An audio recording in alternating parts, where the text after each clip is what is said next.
మన 144 టీవీలో వ్యాపార వాణిజ్య ప్రకటనల కోసం సంప్రదించండి 9008481104. నమస్తే, welcome to 144 TV straight talk with Lakshmi. మనం ఎంతోమంది ప్రముఖుల్ని కలిసాము, ఇంటర్వ్యూస్ చేశాము. ఈరోజు డివోషనల్ అనే కార్యక్రమంలో భాగంగా మంతా రాజేశ్వరరావు గారిని గెలవటానికి వచ్చాము. అసలు భగవంతుడు అంటే ఏంటి, భగవంతుడిని ఏ విధంగా ఆరాధిస్తే భగవంతుడి యొక్క అనుగ్రహం కలుగుతుంది, కొంతమంది షోడశోపచారాల విధంగా ఆరాధిస్తే కొంతమంది గానం రూపంలో ఆరాధిస్తారు. మరి ఏ విధంగా భగవంతుని ఆరాధించాలి ఏంటి అన్నది వారిని అడిగి తెలుసుకుందాం. నమస్తే సార్. నమస్తే అమ్మా. Welcome to 144 TV straight talk. Thank you very much. ఆ దేవుని యొక్క కృపాకటాక్ష వీక్షణాలు ఉండడం వల్ల ఆ దేవుణ్ణి తలుచుకోవడం, దేవుణ్ణి స్మరించుకోవడం, అది భగవదారాధనలో చాలా ముఖ్యమైన కార్యక్రమంలో 16 ఉపచారాలు మీరు చెప్పినట్టుగా గీతం, సంకీర్తనం, నృత్యం దర్శయామి, నాట్యం దర్శయామి, వాద్యం ఘోషయామి, గీతమాశ్రావయామి. భగవంతుడికి అతి ప్రీతికరమైన కార్యక్రమం ఏంటంటే గీతారాధన.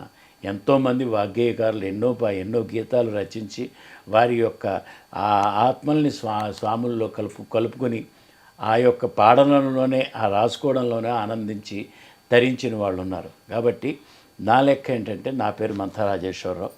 నేను రచయిత, గాయకుడు. నా పాటలు నేనే రాసుకుంటాను. మీరు రచయిత మరియు గానం రెండూ చేస్తారు కదా. సో మా కోసం, మా ప్రేక్షకుల కోసం వినాయకుడి మీద ఎటువంటి విఘ్నాలు లేకుండా ఈ కార్యక్రమం సాగాలని కోరుకుంటూ ఒక వినాయకుడి గురించి మీరు రాసినటువంటి పాటని మా ప్రేక్షకులకు పాడి వినిపించగలరా? గణపతి యొక్క జన్మ వృత్తాంతం ఏ విధంగా ఉంటుంది ఓకే అంటే, చెప్పేది ఏంటంటే నలుగురు మనసుల్లోకి వెళ్ళాలి. ఇలా ఉందా అనిపించాలి, కానీ ఏదో వచ్చాము ఏదో వెళ్ళామని కాకుండా అది ఎంత మంచిగా పడిందంటే, అమ్మ గౌరమ్మ స్నానాల పిండితో నిన్ను సృజించే, స్నానమాడంగ మది నుంచి కావలిగా నిన్ను ఉంచే, అయ్య సాంబయ్య నడ్డంగా కోపించి నీ శిరము త్రుంచే,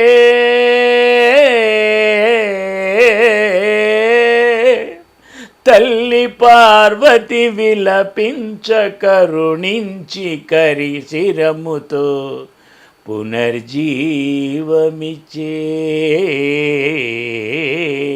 అంటే అందరికీ తెలిసిన కదే గణపతి జన్మ వృత్తాంతము. పాట పాడడం వేరు, పాట రాయడం వేరు, పాట గురించి చెప్పడం వేరు.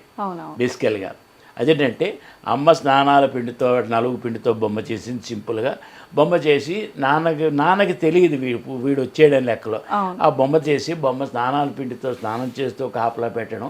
శివుడు వస్తే వాడు ఎవరో తెలియకుండా శిరస్సు ఖండిస్తాడు.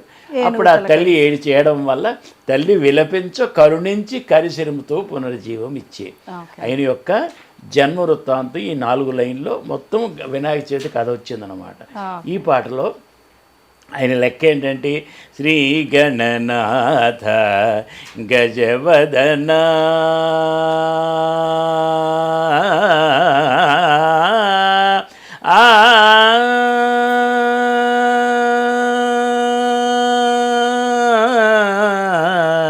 శ్రీ గణనాథ గజవదన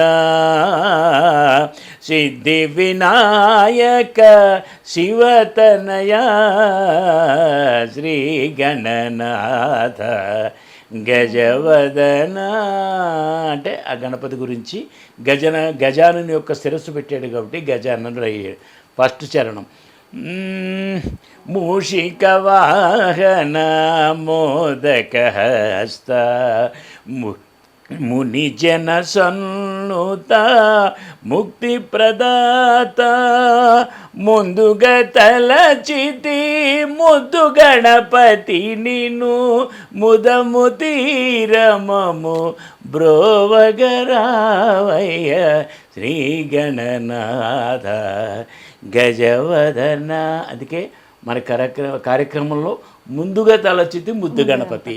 రెండో చరణం ఏంటి, పిండి బొమ్మకే ప్రాణము పోసి నిన్ను సృజించెను సుందరవదనుగా దేవా,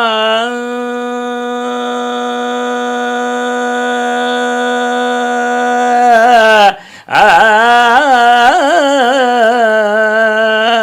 ఆ,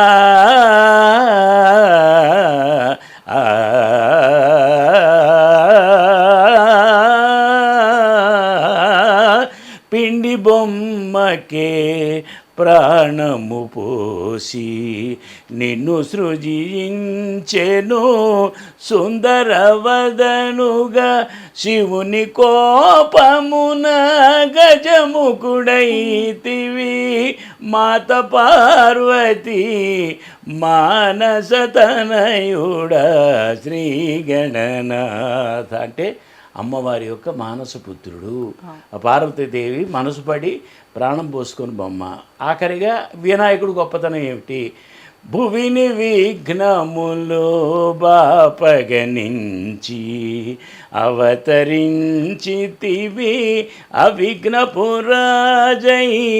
ప్రథమ గణాధిప పీఠము గెలిచిన ప్రథమ పూజమా ప్రణతులు గొనుమా శ్రీ గణనాథ గజవదన అంటే ఆదో పూజ్యో గణాధిపతి ప్రథమ పూజాతం కూడా వాళ్ళ అమ్మా నాన్న చుట్టూ 3 ప్రదర్శనలు కొట్టి ఆ కుమారస్వామితో కాంపిటీషన్లో గెలిచి ప్రథమ పూజ్యుడు అయ్యాడు. కాబట్టే మనం ఈరోజు కార్యక్రమంలో ఆ ప్రథమ గణాధిపతిని ప్రమద గణానికి అధిపతి అయిన మహానుభావుడిని ఆయన తలుచుకున్నాం.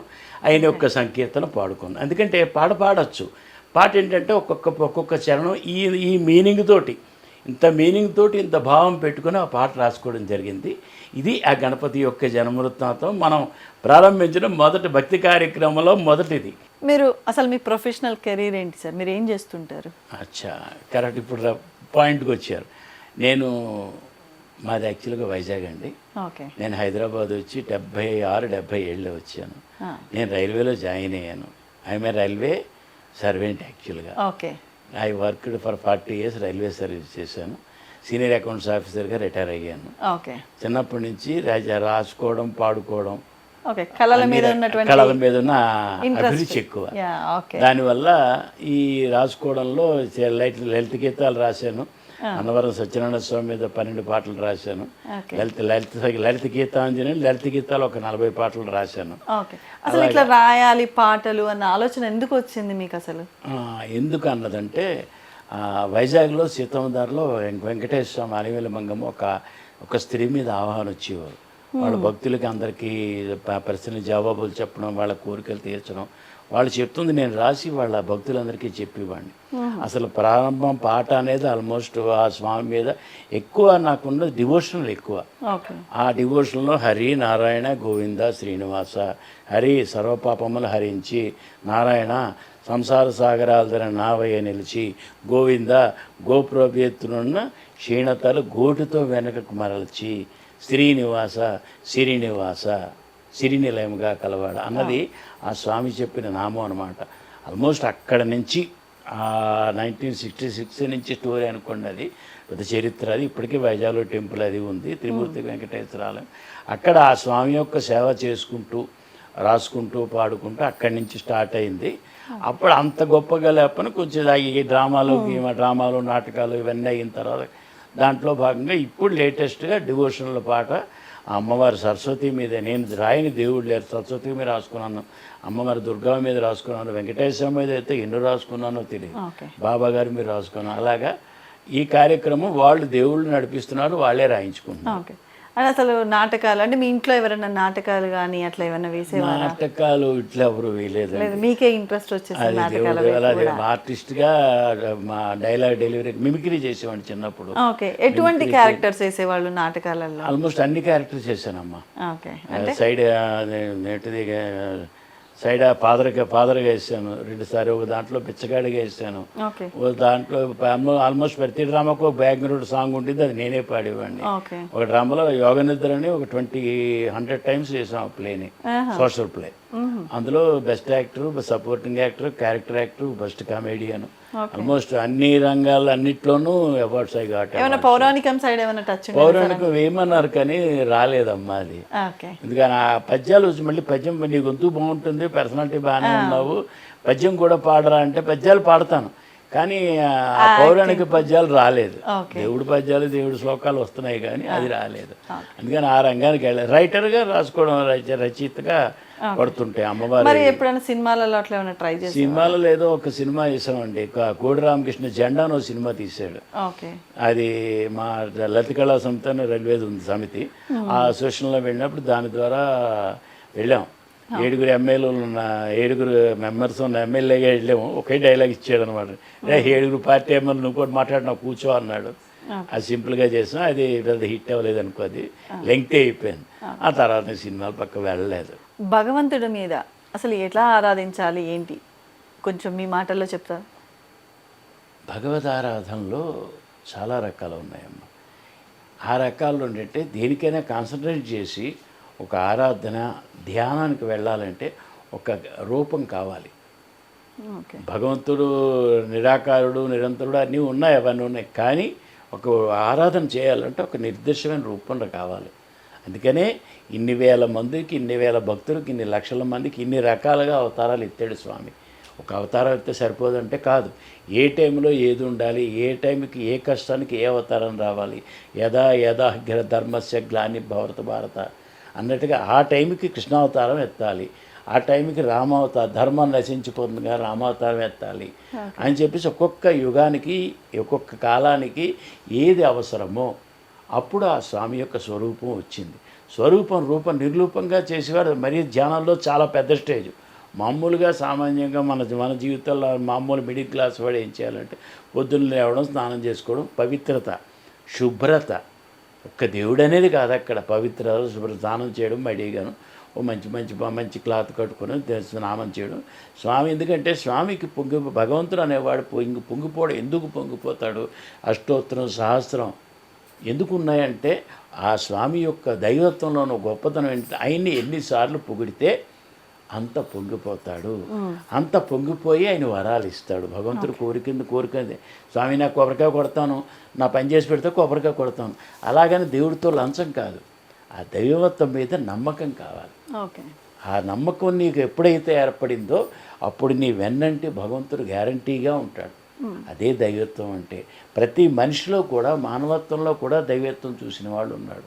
ఎదుటి మనిషిలో దైవత్వం చూడగలిగిన వాడే నిజమైన మనిషి అసలు. అందుకే నీకు మన సంస్కారంలో పెట్టిందేంటి? హాయిలు బాయిలు మన హిందూ సంస్కారంలో లేదు.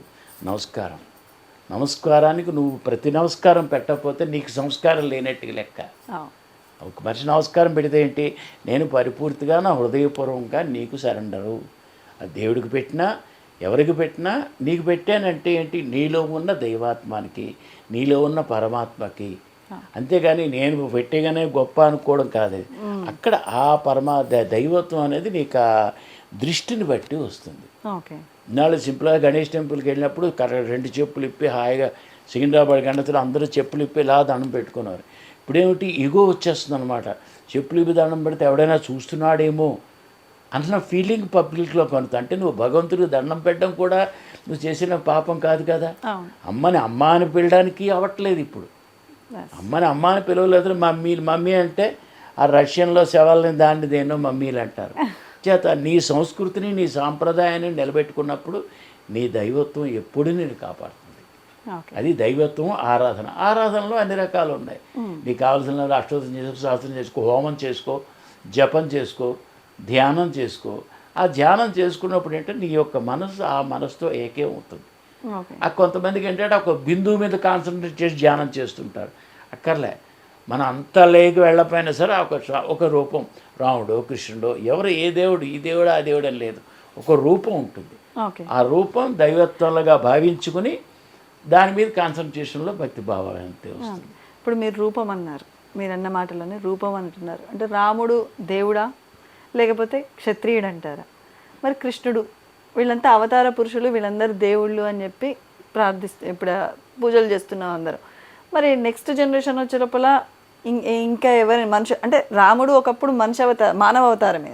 సో ఈ జనరేషన్ వాళ్ళు, the next generations after 20s అంటే కొన్ని సంవత్సరాలు గడిచిన తర్వాత ఇప్పటి వాళ్ళని ఏమన్నా దేవుళ్ళలాగా భావించే అవకాశం ఉందంటారా? మరి అప్పటి వాళ్ళని దేవుళ్ళుగా భావించే అవకాశాలు లేవమ్మా. ఎందుకని? ఎందుకంటే వాళ్ళు ఇప్పుడు అదే చెప్తున్నాను, రామావతారం గురించి ఎత్తావు కాబట్టి ఆ స్టోరీ చెప్తున్నాను. రామావతారం మానవ అవతారంగా ఎత్తాడు. రామావతారం విశిష్టం ఏంటో చెప్తాను. రఘుకుల దీపమై దశరథ తనూజుల అగ్రగణ్యుడై విశ్వామిత్రు వెంట చనెకారడవికి పితృవాక్పాలకుడై దివ్యాస్త్రముల తాటకాదుల వధించే యాగరక్షకుడై హరువిలు విరచి జనక సుతపాని గ్రహించే కళ్యాణరాముడై సత్యధర్మ సంస్థాపనకై ఈ ధరణి జనించే శ్రీరామచంద్రుడై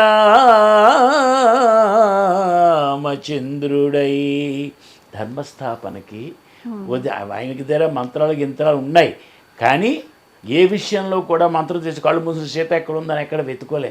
మానవతారంగా ఎత్తాడు కాబట్టి, మానవుల పడ్డ కష్టాలు పడ్డాడు కాబట్టి ఇన్ని యుగాలు మారినా ఈ రోజు గరికి రామావతారానికి సీతాదేవికి రామానికి ఆదర్శ దంపతులుగా పెట్టడానికి రీజన్ అది. ఇంకొకటి ఏంటంటే విష్ణుమూర్తి మానవ అవతారం ఎత్తాడు కాబట్టి బ్రహ్మను శివుడు గాబరాపడి వీడికి అవతారానికి ఎవడు హెల్ప్ చేస్తారు అంటారు. మానవుడు కృష్ణుడి దగ్గర కొన్ని మాయలు ఉన్నాయి. అప్పుడే ద్వాపరయుగం వచ్చింది కాబట్టి మాయలు మొదలెట్టాయి. ఈ కృతయుగంలో త్రేతాయుగంలో రామావతారంలో ఏం చేయడానికి లేదు. ధర్మం ఉండాలి, మాయా మర్మం లేదు, మానవుడిగా ఉండాలి, మానవ ధర్మం నెరవేర్చాలి. అందుకని శివాంశ సంభూతుడు అంటారు ఆంజనేయ స్వామిని. ఆంజనేయ స్వామి శివుని యొక్క సంభూతి వీడికి ఎవడు సాయం చేసి, వాళ్ళందరూ బ్రహ్మ విష్ణు మహేశ్వరులు క్లోజ్ ఫ్రెండ్స్. వాడికి ఏం చేద్దాం రాడు అమాయకంగా మనిషి పుట్టాడు, చచ్చిపోతున్నాడు, యాతనలు పడలేకపోతున్నాడంటే అప్పుడు ఆయన్ని కాపాడే ఉద్దేశంతో శివాంశతోటి కారణ జన్ముడై జన్మించాడు హనుమంతుడు. ఓకే, ఇప్పుడు వాళ్ళు రావడం అంటే ఇప్పుడు వాళ్ళు ఉన్నారు, కానీ అది అక్కడ వీళ్ళందరూ కూడా ఒకటమ్మా భగవంతుడికి చేర్చే మార్గం చూపించే వాళ్ళే. అంటే ఇప్పుడు రాముడు క్షత్రియుడు, సో ఫర్ ఎగ్జాంపుల్ సార్, అంటే ఇప్పుడు మనం దేవుణ్ణి ఆరాధించడంలో నైవేద్యాలు పెడుతుంటారు. నైవేద్యం పర్టికులర్గా ఇవే పెట్టాలి, ఇవి పెట్టకూడదు అని చెప్పి ఏమైనా నిష్టలు ఉంటాయా? అంటే అంటే ఏదైనా నాన్ వెజ్ కూడా పెట్టచ్చు అంటారు? నాన్ వెజ్ వస్తున్నాను ఆ పాయింట్కి. నాన్ వెజ్ అంటే ఈ యుగంలో త్రేత యుగంలో హోమం చేసినప్పుడు నాన్ వెజ్ పెట్టేవారు. ఓకే, కాకపోతే ఇప్పుడు ధర్మపదంలో ఈ వచ్చిన తర్వాత ఈ దేవుళ్ళు వీళ్ళెవరికి నాన్ వెజ్ పెట్టినట్టుగా ఈ అమ్మవారికి కానీ, కాకపోతే అమ్మవార్లు కొంతమంది ఉన్నారు శక్తి స్వరూపాలు, వాళ్ళకి మాత్రం మందు జాతరలో మేకను వేటేయాలి, ఎందుకంటే అదే ఉండేది సాంప్రదాయం. కానీ లేటెస్ట్గా కొంచెం క్షుద్ర పూజ, అది యాక్చువల్గా బేసికల్గా చెప్పాలంటే ఆ క్షుద్ర పూజలకి ఆవిడకి కావాలి రక్త పిపాస ఆవిడ. కానీ ఈ దేవుళ్ళు క్షత్రియుడు అంటారు కదా, మరి తను తింటాడు కదా. తినడానికి కాదు వాళ్ళకి ఈ దేవుళ్ళే క్షత్రుడు. వాళ్ళ కులాల లెక్క లేదు అక్కడ. వీడికి ఈయనైతే గొల్లోడు కృష్ణుడు, వాళ్ళకి ఆ నాన్ వెజ్ అన్న ఆస్పెక్ట్ రాలే వాళ్ళకి. పవిత్రంగా ఏది పెట్టినా ఆకులు తిన్నారు, అలవలు తిన్నారు, కానీ నాన్ వెజ్ అని కాన్సెప్ట్ ఒక కాళికాదేవికే వచ్చింది. భద్రకాళి, రుద్రకాళి మహాశక్తులు ఉంటారు, వాళ్ళకి కంపల్సరీ చేస్తారు. వాళ్ళ రక్త పిపాసులు వాళ్ళు. ఆ పూజలు చేసే వాళ్ళు కూడా సరిగ్గా చేయకపోతే వాళ్ళనే తినేస్తారు వాళ్ళు. లేదా వాళ్ళ సబ్జెక్ట్ వేరు. బట్ మన దైవాతను అది సాత్విక ఆహారం బేసికల్గా. వీళ్ళందరూ సాత్విక దేవుళ్ళు వీళ్ళు, మళ్ళీ రాక్షసులు కాదు. మళ్ళీ నువ్వు చెప్పినట్టుగా అక్కడ ఉంది రావణాసురుడు కానీ హిరణ్యకశిపుడు కానీ, వాళ్ళందరూ అవతారాలు వాళ్ళు అదే స్టేజ్లో ఉన్నారు. వీళ్ళు సాత్విక దీంట్లో వస్తారు, వెజ్ కింద వస్తారు చెప్పుకోవాలంటే. చెప్పమ్మా. ఇంకొకటి సార్, ఇప్పుడు ఏ గుడికి వెళ్ళినా అసలు ఎక్కడికి వెళ్ళినా కానీ విపరీతమైన జనాలు, అంటే భక్తి పెరిగిపోయిందా లేకపోతే పాపాలు పెరిగిపోయినాయో తెలియదు, కానీ జనాలు మాత్రం గుళ్ళల్లో అసలు ఇసుకేస్తే రాలంత జనాలు. సరైన పాయింట్కి వచ్చాం. పాపభీతి ఎక్కువైందమ్మా. ప్రతివాడు నేను సంపాదించింది కరెక్ట్గానే సంపాదించానా, ధర్మపదంగా సంపాదించానా, లేకపోతే అధర్మం ఏమైనా చేసి ప్రతివాడును పాపభీతి పెరిగింది కాబట్టి భక్తులు అంతమంది తిరుగుతున్నారు. ఇంకోటి ఏమిటి, నదిలో స్నానం చేస్తే పవిత్రత వస్తుంది అంటారు, కానీ నది పవిత్రమే. వీడి నదిలో మునిగేట వరకు పవిత్రుడే. వీడి బట్టలను తీసేసి అన్నీ గట్టు మీద పెడతాడు, లోపలికి వెళ్తాడు. వీడు పవిత్రంగానే వెళ్తాడు. నది పవిత్రమే, స్నానం చేస్తాడు, పవిత్రంగా ఉంటాడు. మళ్ళీ వచ్చి వీడు గుడ్డలు చేసుకుంటాడు, వీడి బట్టలు వేసుకుంటాడు. వీడి పాపపుణ్యాలు వీడి బాడీకి తప్పవు. చేత ఏంటంటే భగవంతుని స్మరించడం వల్ల ఏమిటి గొప్ప అని అడుగుతావు. అది చాలా ఇంపార్టెంట్ పాయింట్.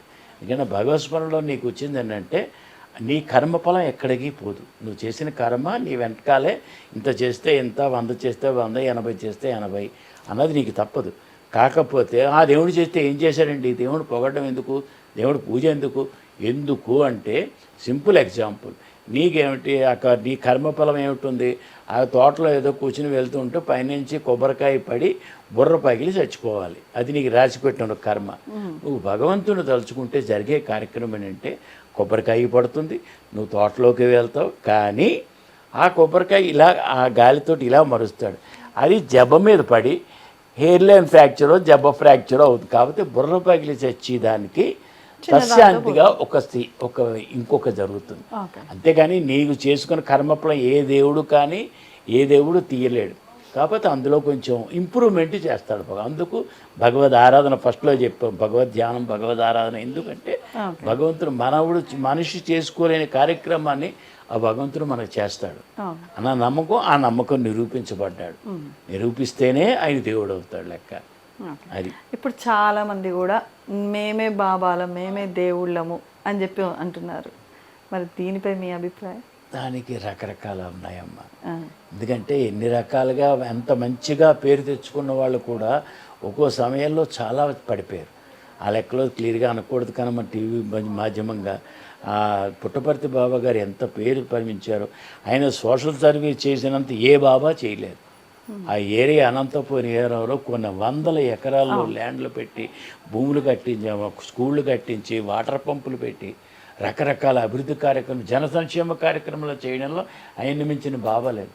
కానీ ఆయన కర్మ అది కూడా. అంత మహానుభావుడు అయి కూడా లాస్ట్లో ఆయన పోయిన తర్వాత నెల్లాళ్ళంతో బాడీని దాచేసి అక్కడ ఏవో బోల్డ్ డబ్బులు దాచుకున్నారని అంచేత అంత మంచి భగవంతుడు చేసిన అంత మంచి పాలల్లో ఒక్క చుక్క పెరుగు వేసినట్టుగా ఆ భగవంతుడికి అలా ఇంకా ఎవరో నిత్యానందం, పరమానందం వచ్చారు. రకరకాల 50 పోజు. ఎందుకంటే ఇదంతా ఎలాగొస్తుందంటే భక్తుల యొక్క మూఢభక్తిని బట్టి గుడ్డిగా నమ్ముతున్నారు. ఆయన యొక్క చేయగల శక్తిని బట్టి చూస్తున్నారు. కొన్ని రకాలుగా కొన్ని సాధనలు చేస్తే, కొన్ని ప్రక్రియలు చేస్తే కొన్ని వస్తున్నాయి. శివలింగాలని, లింగకాయలని రకరకాలు వస్తున్నాయి. అవి ఇచ్చిగానే వీళ్ళు గొప్ప అనుకుంటున్నారు. అవి కొన్ని తంత్ర విద్యల వద్ద వస్తున్నాయని సంగతి వీళ్ళు మర్చిపోతున్నారు.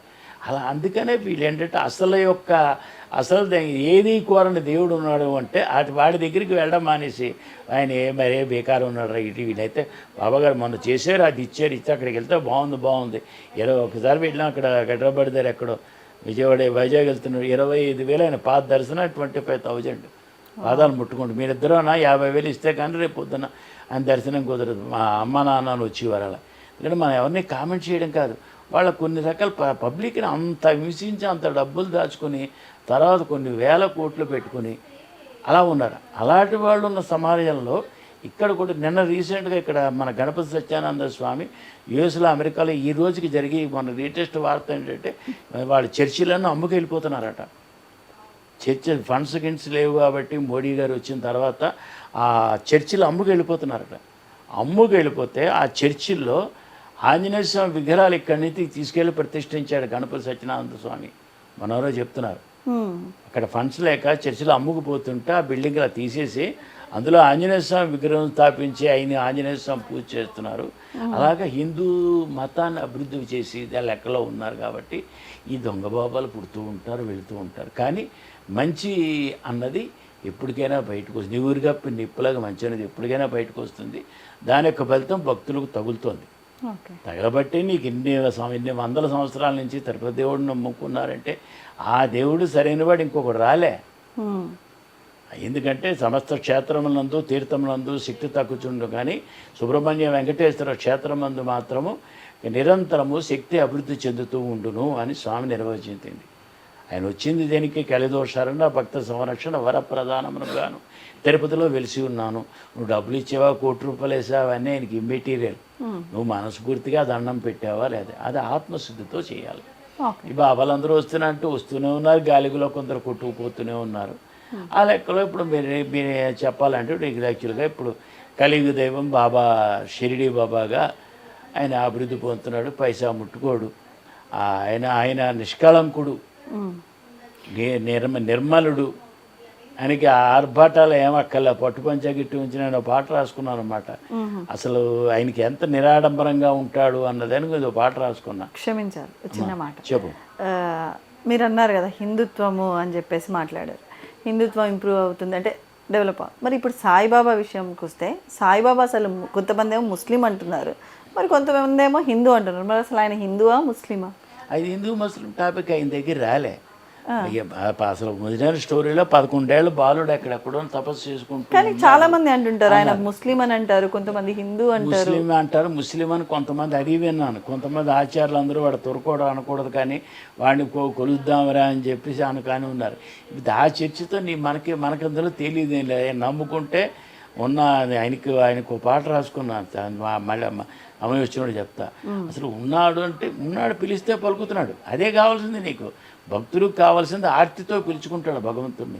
ఎవడు పిలిచినా పెద్ద ప్రాబ్లం. ఎందుకు మీకు అంత చెప్తున్నాను, నాకు మన ఒంట్లో వాళ్ళైతే నేను ఇక్కడ మౌలాలి దగ్గర బాబా దగ్గర పరిగెట్టా. మన ముస్లిం వెళ్ళక బాబా దగ్గరికి వెళ్తే ఒంట్లో బాగాలేకపోతే అక్కడ తీసుకున్నాడు, మంత్రి నుంచి తావేది 2 తావేదులు వాడు కడిగింది. వాడు ఇంకో దగ్గరికి వెళ్తే వాడు అందులోనూ మోసాలు ఉన్నాయి. వాడు మీరెలాగ మీకు మొత్తం చూసి అదైపోయింది 10 అంటే పక్కవాడు చెప్పాడు. వాడి దగ్గరికి వెళ్తే మీరు చచ్చిపోతే ఫుల్ పిండేద్దాడు, వేలకు వేలు వేస్తాడు, వీడైతే మీకు 150కి వదిలేసాడు అన్నారు. నా స్వామి నాకెప్పుడు నేను గాడ్ బిలీవర్, హరినారాయణ గోవిందా శ్రీనివాస, నా స్వామిని నమ్ముకుంటాను నేను. కానీ ఆ పరిస్థితుల్లో ఎవరు తెలియక అక్కడికే మరవలే వెళ్ళా. అంటే 100-200-300తో బయటకు వచ్చేసాను నేను.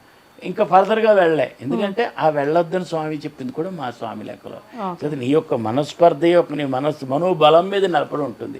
ఈ హిందువా ముస్లిమా వాడా అన్నది నీ మనోబలం బట్టి, ఆయన చేసే దాన్ని బట్టి.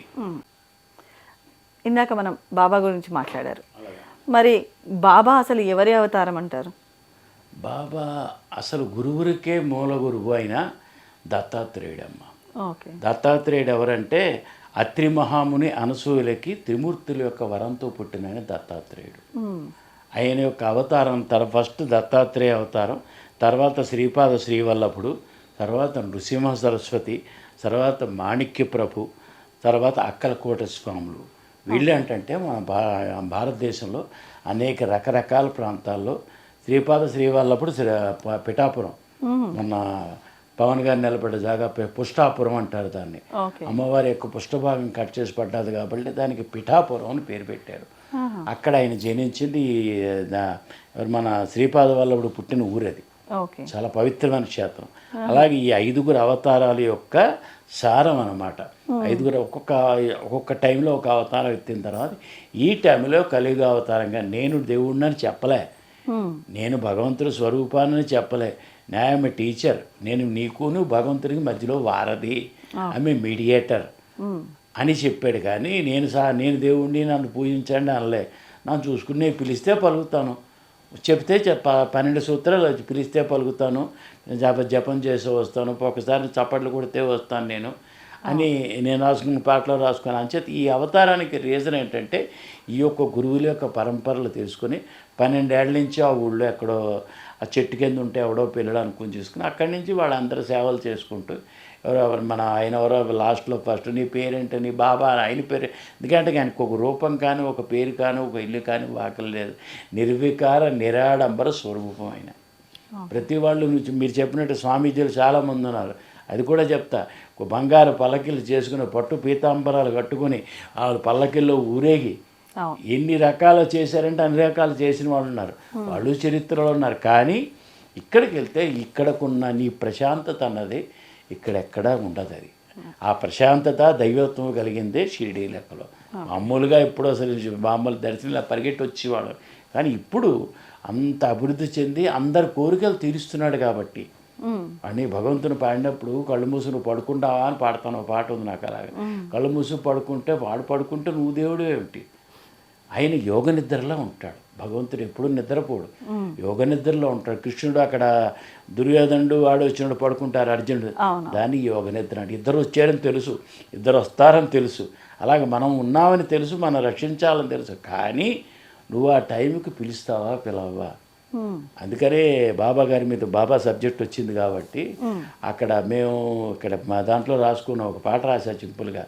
ఉన్నానన్నావు సాయి, ఉన్నానన్నావు, వస్తానన్నావు, పిలిస్తే వస్తానన్నావు, నువ్వున్నావని ధీమాగానే గమ్మున కూర్చుంటే, నువ్వు వస్తావని దీనంగా ఆ గుమ్మాన చూస్తుంటే, పిలవకండనే వస్తానా అని ఎక్కడో ఉన్నావా, రమ్మన కండారాలేనంటూ షిరిడీలో ఉన్నావా, కానీ పిలువక పలికే దైవం నీవని పరుగున వచ్చావా. అలాగా మనిషిలాగా నువ్వు ఇస్తేనే వస్తాను, మా ఇంటికి వస్తే ఏమి ఇస్తావు, మీ ఇంటికి వస్తే ఏం తెస్తారు తేవాలి అన్న లెవెల్లో కాకుండా, ఆయన కాకపోయినా పిలవక పలికే దైవం కావని పరుగున వచ్చావని నేను రాసుకున్నప్పుడు మా భజనలో వాళ్ళు సూపర్ ఉండదని అంటారనమాట.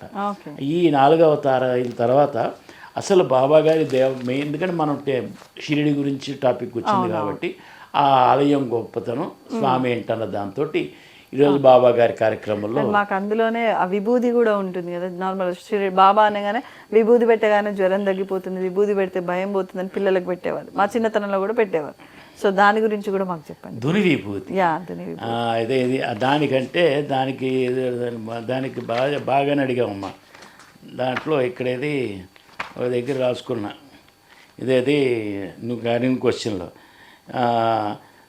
నీవు షస్సుతో తమస్సు బాపిన సాయి, నీ భిక్షను ప్రేమగా పంచిన సాయి, నీ ఊదితో బాధలన్నీ తీర్చిన సాయి, నీవే ఇల సబ్కా మాలిక్ కదా సాయి, నీ సన్నిధి తరిగిపోని పెన్నిధి సాయి, నీ దర్శన భాగ్యం మా జన్మధన్యం, నీ దర్శన భాగ్యం జన్మధన్యం, సాయి సాయి సాయి సాయి సాయి సాయి సుందర సాయి అంటూ వృషా శిరసాద్రు భగవంతుని ఎలా ఆరాధించాలో ఒక లెక్కలో ఉంటుంది. దండం పెట్టినప్పుడు సాష్టాంగం వృషా శిరసాదృశ్య మనసా వచితా తదా పద్యాం కరాభ్యాం కర్ణాభ్యాం ప్రణాముష్టాంగ ఉచ్యతే అన్నదానికి తెలుగులో వస్తే, నీ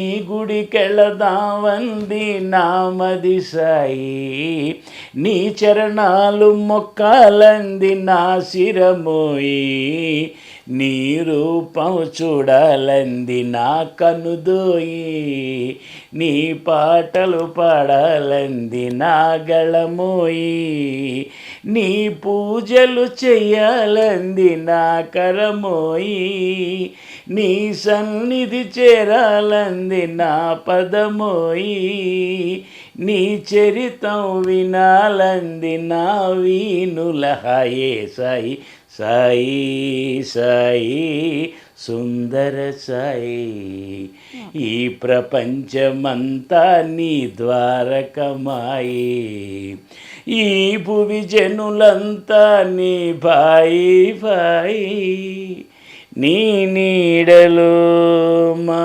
బ్రతుకంతా హాయే హాయి. చాలా బాగుందండి.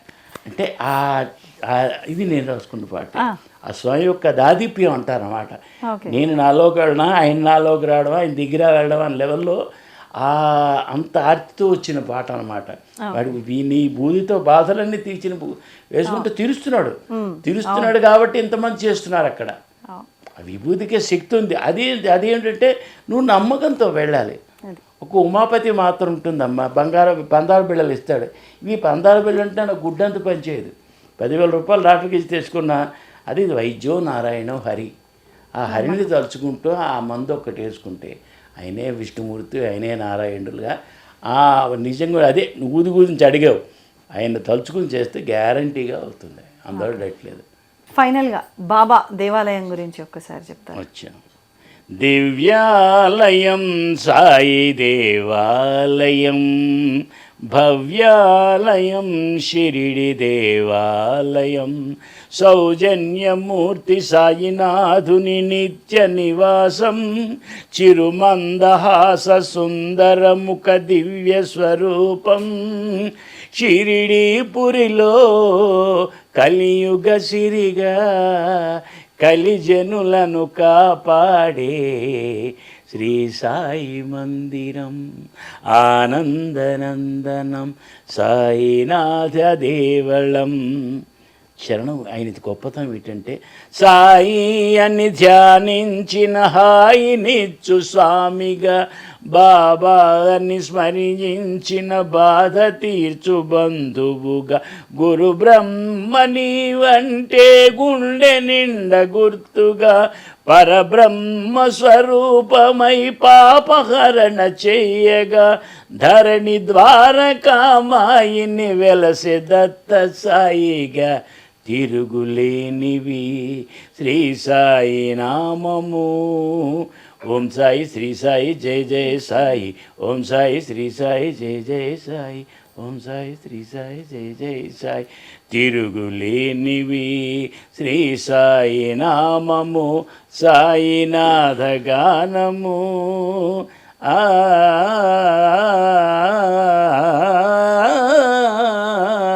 దివ్యాలయం సాయి దేవాలయం. ఆయన యొక్క స్వరూపం ఏమిట్రా? శ్రీ గణపతి శ్రీ మారుతి దత్తాత్రేయ మూర్తిగా, రాజసాన రాజుల్లే రాజాధియోగి రాజుగా, సద్గురువుగా శోభిల్లే సచ్చిదానందమూర్తిగా, సాయి